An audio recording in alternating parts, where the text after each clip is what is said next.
Bella, I want to start with a number today, and I want you to just react to it before I tell you where it came from. Okay, hit me. 10,000 hours. Oh, here we go. The rule. Everybody's heard some version of this. 10,000 hours of practice and you're a master. I feel like I've heard that since I was 15, standing in a practice room feeling guilty that I'd only logged an hour and a half that day. Right, and that guilt is exactly why we're doing this episode. This one's based on a trumpetstudio.com article by Michael Droste called 10,000 Hours is a Lie, What Actually Makes a Great Trumpet Player, and it goes after this number directly. Not to say it's made up, the research behind it is real, but to say we've all been sold a version of it that isn't actually what the research found. Okay, so where does the number actually come from? Because I think most people just assume it fell out of the sky, or maybe out of a self-help book. Pretty close, honestly.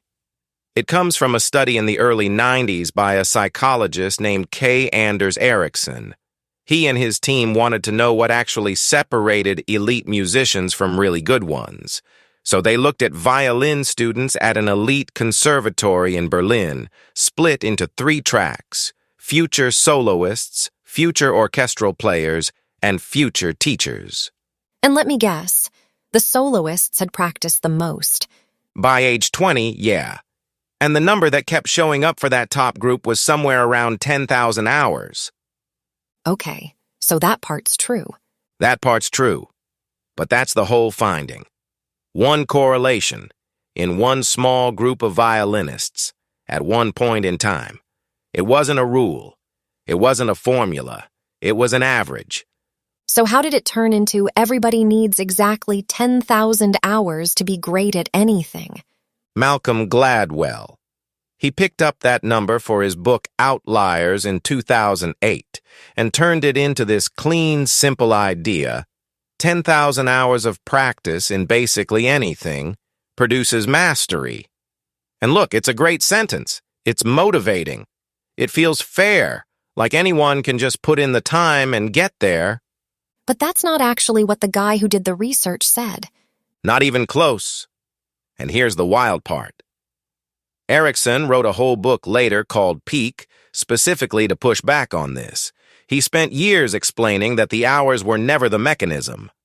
They were a byproduct of something else, which he called deliberate practice, and that distinction changes everything for us as trumpet players. Okay, break that down. What is deliberate practice, actually, if it's not just playing your horn for a long time? It's specific. It's a target just past what you can currently do. It's honest feedback on whether you actually hit that target, and it's just enough repetition to close that one gap before you move to the next one. Take any of those 3 pieces away, the specificity, the feedback, the actual targeting of a real weakness, and what's left looks like practice, but it's really just time serving. That hits hard because I think about every player I've known who put in genuinely brutal hours. 3-4 hours a day, 6 days a week, all semester. And some of them plateaued anyway. Because the hours reinforce whatever you're already doing. Good habits and bad ones at the exact same volume. Repetition doesn't know the difference between a stable embouchure and one that's slowly collapsing. It'll groove either one just as efficiently. Which honestly explains so much practice room culture. The person still in the building at 11 at night gets this automatic respect, no matter what they're actually doing in there. Right? And Droste makes a point in the article that this hits brass players especially hard, because endurance is so physical and so visible.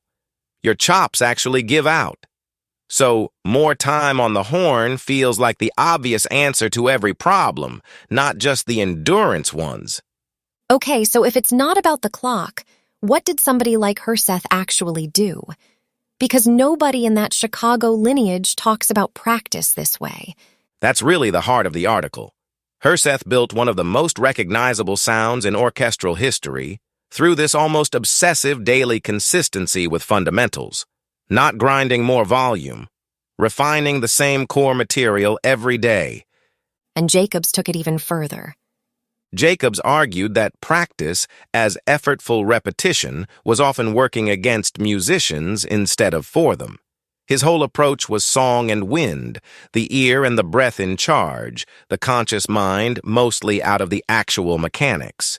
He was famous for taking a player who'd spent thousands of hours grinding on some stubborn problem and fixing it in a single lesson, just by getting them to stop trying so hard and start listening. Which sounds like a shortcut, but it isn't one. No, it's the opposite. Jacobs' students weren't getting there faster because he found some loophole. They were getting more targeted time because he was relentless about naming exactly what wasn't working. The hours in the room were never the point. The attention inside those hours was the entire point. There's a piece of this article I really wanted to bring up, because I think it's the part people skip past. The hours to skill ratio isn't even fixed for two different people. Right. This matters. A student working with a teacher who can hear one specific flaw and name it precisely is going to close that gap faster than someone working totally alone, not because they're more talented, just because their feedback loop is shorter and more accurate. And somebody who started at 9 has different runway than somebody who picked it up at 19. Exactly. And Droste is careful to say this doesn't mean talent is everything and hard work doesn't matter. That's just the opposite myth, and it's equally useless. It means 10,000 was never a portable constant. It was an average from one small sample that got treated like a universal deadline. Okay, but here's the part of this article I actually think is the good news, buried under all the myth-busting. Go for it. If hours aren't the whole story, that's actually great news for anyone who doesn't have 4 hours a day to give. A working pro, somebody doubling on 2 or 3 horns, an adult who picked the trumpet back up at 40 after 20 years away, the 10,000-hour framing has been quietly telling all of those people they're out of the race. And they're not. They're not. 20 focused minutes on 1 week interval with a recorder running so you actually hear yourself honestly is doing more real work than 3 unfocused hours just because the practice room happened to be free. Which is a good excuse to get into the actual practical part of this, because Droste lays out 4 things that actually build a great player, and none of them are measured with a stopwatch. First one, a target just past your current ability.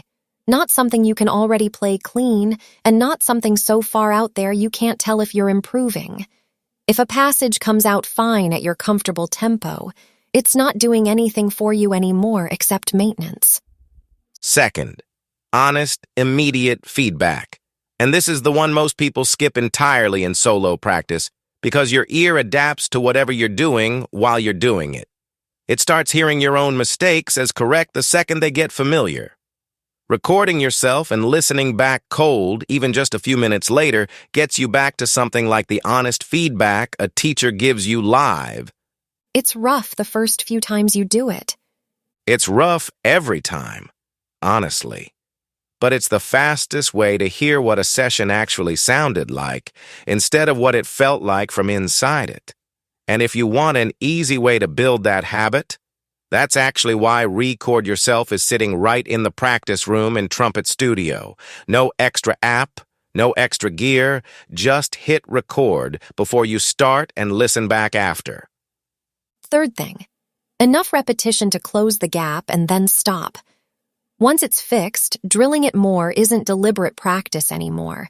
It's just rehearsal or procrastination wearing a diligent-looking costume.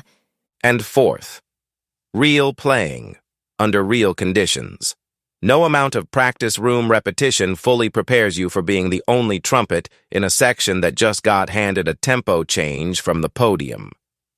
Performance pressure changes your air, changes your decisions, changes what reliable even means in the moment. So somebody with 3,000 hours in the room and 500 hours of actual gigs is further along, in most ways that matter, than somebody with 5,000 hours completely alone. Which is such a good reframe. So here's the actual question to ask at the end of a session. Not, how long did I practice, but what's one specific thing that's more reliable now than when I sat down? If you can name it, the session did its job, whether it took 20 minutes or 2 hours. And if you can't name it, no amount of time in the chair changed that. I love this one. Droste's not saying hours don't matter. Obviously, you need real time with the horn in your hands. He's just saying hours are the container, not the contents. Chasing the container and ignoring what's inside it is how you end up with 10,000 hours of a mediocre setup, grooved in so deep it takes a teacher like Jacobs to talk you back out of it. Herseth didn't get that tone from a stopwatch, and neither will you. So this week, leave the running total out of it entirely. Pick one thing that isn't reliable yet, fix it, record yourself and prove it's actually fixed, then go find the next one. Go read the full article on trumpetstudio.com. It's called 10,000 Hours is a Lie. It goes even deeper into all of this. And if this show's been useful to you, leave us a rating on the App Store. It genuinely helps other trumpet players find us.